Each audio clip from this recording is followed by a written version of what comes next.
नमस्कार। India debate में आप सबका स्वागत है। मैं हूं आशुतोष पाठक।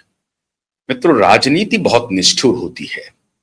कब क्या दिन दिखा दे किसी को पता नहीं।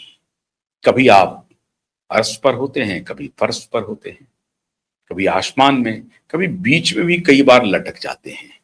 फर्श पर गिरने के पहले आप बीच में भी लटक सकते हैं। तो बीच में भी लटकने का एक अलग आनंद है।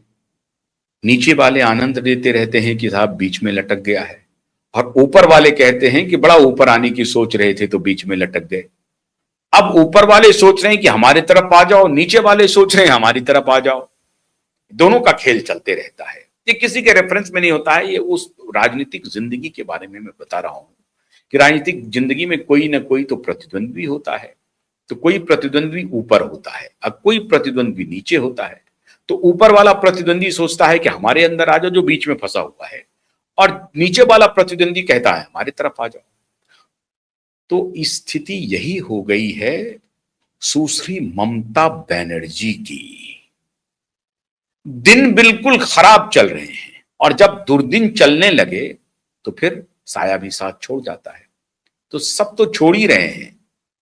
अभी बीच में एक बात आई कि इस पूरे प्रकरण में एक व्यक्तित्व है जिसने पॉलिटिक्स ऑफ मोरालिटी का एक एग्जाम्पल पेश किया है। वो है सुखेंदु शेखर राय। उन्होंने राज्यसभा से इस्तीफा दे दिया, बिल्कुल ठीक बात है। तो पॉलिटिक्स ऑफ मोरालिटी की तलाश में ममता बनर्जी ढूंढ रही है, दिल्ली में अलग अलग ठिकाना ढूंढ रही है कि पॉलिटिक्स ऑफ मोरालिटी कोई मेरे साथ कर दे। इस क्रम में वो पहुंच गई श्रीमती सोनिया गांधी के पास। गई, सोनिया गांधी से मुलाकात हुई, बड़ी अच्छी बात हुई। अंदर की खबर ऐसी आ रही है जो आपके नीचे से जमीन खिसक जाएगा। राहुल गांधी ने मौके की नजाकत को समझते हुए चौके और छक्के की बरसात कर दी, और अपने साथ किए हुए कर्म का बदला ले लिया। राहुल गांधी ने किनसे? सुश्री ममता बनर्जी से। अब मैं बदले की बात क्यों कह रहा हूं? मैं इसके बारे में कई बार आपको बता चुका हूं, लेकिन रेफरेंस आप एक बार समझ लें तो शायद समझने में आसानी होगी। 2024 की बात है, लोकसभा चुनाव के पहले यह हो रहा था कि वे प्रधानमंत्री का उम्मीदवार कौन होगा इंडिया गठबंधन का। जब इंडिया गठबंधन बना तो हुआ कि भाई इंडिया गठबंधन बना तो उसमें प्रधानमंत्री का उम्मीदवार कौन होगा। जाहिर है कांग्रेस पार्टी सोच रही थी कि हम सबसे बड़े गठबंधन के घटक दल के सबसे बड़े दल हैं घटक दलों में, तो जाहिर है हमारा उम्मीदवार ही प्रधानमंत्री का उम्मीदवार होगा। कायदे से होना भी यही चाहिए। भाई जिसकी जितनी सीटें हैं और उसमें जितने अन्य पार्टी हैं उससे 2 गुना 3 गुना से भी अधिक सीटें हैं जिस पार्टी के पास, तो उस पार्टी का कैंडिडेट प्रधानमंत्री नहीं होगा, दूसरे पार्टी का हो जाएगा। ये होना भी नहीं चाहिए। लेकिन गठबंधन के खेल में पता नहीं क्या क्या होता है। आई.के. गुजराल भी बन गए थे साहब, याद है ना आपको। खड्डन हली देवगौड़ा भी बन गए थे प्रधानमंत्री। सब कुछ याद है, सब कुछ इतिहास ने देखा है, और भारत की सरजमीन ने देखा है। उन सबको बड़ा इतिहास का अनुभव है। तो 2024 चुनाव के पहले जब यह सरगर्मी शुरू हुई कि कौन बनेगा प्रधानमंत्री का उम्मीदवार, तो नाम चल रहा था श्रीमान राहुल गांधी जी का। लेकिन श्रीमान राहुल गांधी की राह में रोड़ा कौन बना? सब लोग मान गए थे, सब लोग मान गए थे एक प्रकार से। शरद पवार थोड़े से पीछे पीछे चल रहे थे। राहुल गांधी के लिए बैटिंग कर रहे थे लालू यादव। श्रीमान लालू यादव पूरे चट्टान की तरह खड़े थे राहुल को प्रधानमंत्री बनाने के लिए। लेकिन शरद पवार थोड़ा सा गुगली फेंक रहे थे। नीतीश जी तो मौन थे, चुप थे। लेकिन ममता बनर्जी और अरविंद केजरीवाल ये 2 शख्सियतें थीं जिन्होंने राहुल गांधी के अरमान पर पानी फेर दिया कि प्रधानमंत्री का उम्मीदवार अगर उनको उस बार बना दिया गया होता तो शायद कुछ और स्थिति होती। कुछ भी नहीं, ढाक के 3 पात ही होता, कुछ नहीं होता। जो स्थिति है वही स्थिति रहती, बल्कि उससे और बदतर ही होती। और भी फिनिश हो जाते, राहुल गांधी फिनिश हो जाते कि भाई एक बार प्रधानमंत्री का उम्मीदवार बना करके देख लिया, टेस्ट एंड फेल हो गए। तो ये ट्रायल एंड एरर में अब करने की जरूरत नहीं, अब तो और दोबारा चांस में भी नहीं। तो एक प्रकार से ब्लेसिंग इन डिस्गाइज हुआ राहुल गांधी के लिए। लेकिन ममता बनर्जी और अरविंद केजरीवाल ने राहुल के अश्वमेध घोड़े को रोक लिया और कहा कि खड़गे साहब प्रधानमंत्री के उम्मीदवार हैं हमारे तरफ से। एक ने प्रस्ताव किया, एक ने अनुमोदन कर दिया, अच्छी बात हो गई। खड़गे साहब ने पोलाइटली डिनाई किया कि मैं कैसे बन सकता हूं। अरे भाई, वो तो बेचारे उस गांधी परिवार के रहमो करम पर टिके हुए हैं कांग्रेस पार्टी में, वरना उन्हें कौन पूछता है। ऐसे तो 1000 दलित नेता हैं, दलित चेहरे हैं, किसी को भी राहुल गांधी आगे बढ़ा सकते हैं। तो खड़गे साहब ने कहा कि साहब, अगर मैं मल्लिकार्जुन खड़गे बने रहना चाहता हूं कांग्रेस में और अपनी पूंछ थोड़ी भी बनवाना चाहता हूं, तो भैया इस नैरेटिव से दूर हो जाओ कि हम राहुल गांधी का पत्ता काट रहे हैं और इन दोनों ने मुझे बलि का बकरा बनाने का प्लान किया है, तो मैं नहीं बनूंगा। ऑफिशियल उन्होंने स्टेटमेंट दिया कि नहीं, मैं प्रधानमंत्री की रेस में नहीं हूं। प्रधानमंत्री का उम्मीदवार अभी तय नहीं होगा। जब चुनाव जीत जाएंगे हम लोग, इंडी गठबंधन चुनाव जीतेगी थंपिंग मेजॉरिटी से, तो हम लोग तय कर लेंगे आपस में, जो चुने हुए प्रतिनिधि होंगे, मेंबर ऑफ पार्लियामेंट होंगे, वो चुन लेंगे, अपना नेता भी चुनेंगे, प्रधानमंत्री भी चुनेंगे। हमारे पास प्रधानमंत्री के उम्मीदवारों की कमी नहीं है, एक से एक स्टॉलवर्ट नेता हैं। इस तरह का बयान आना शुरू हो गया।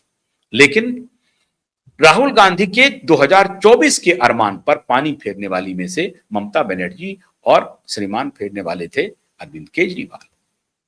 नियति का चक्र देखिए, 2 साल के बाद नियति ने अपना चक्र बदला, समय ने अपना चक्र बदला और काल का चक्र ऐसा आया कि ममता बनर्जी स्वयं न तो सिर्फ सत्ता से गई, वो जो चौथी बार आने वाली थी, 3 टर्म की सत्ता भोगने के बाद सत्ता से गई, पार्टी से गई, खुद चुनाव हार गई, खुद कहां की अब सदन की किस सदन की सदस्य बनेगी, ये भी अब उनके लिए लाले पड़ रहे हैं।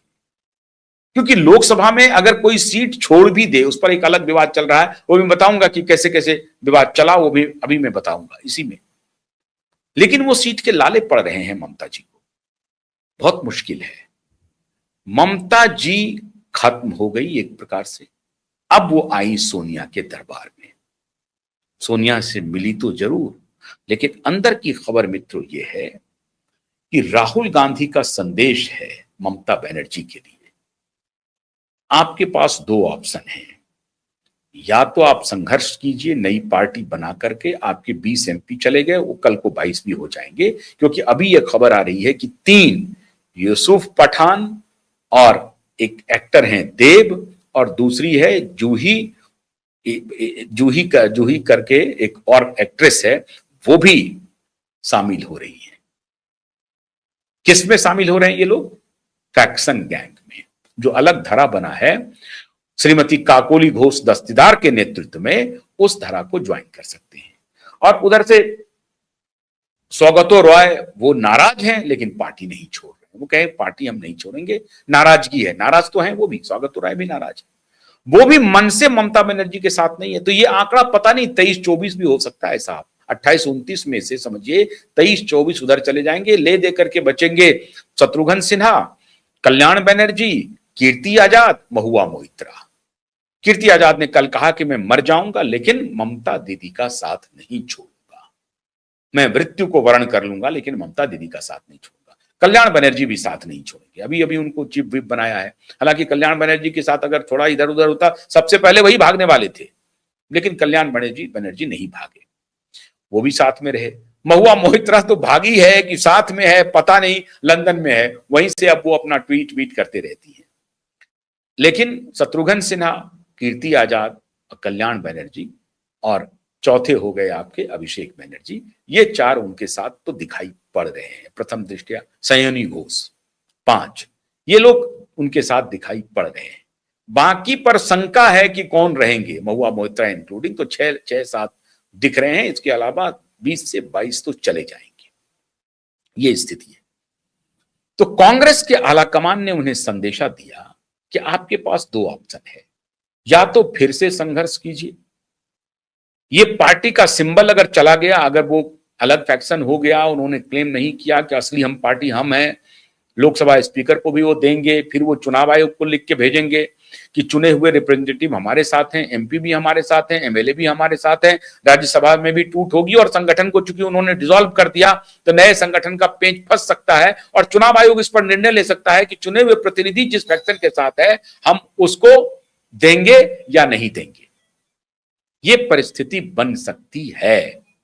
अब इसमें सबसे महत्वपूर्ण बात यह है मित्रों, लोकसभा स्पीकर ये तय करेंगे कि ये फैक्शन किनके इनको हम अनुमति दें या नहीं दें।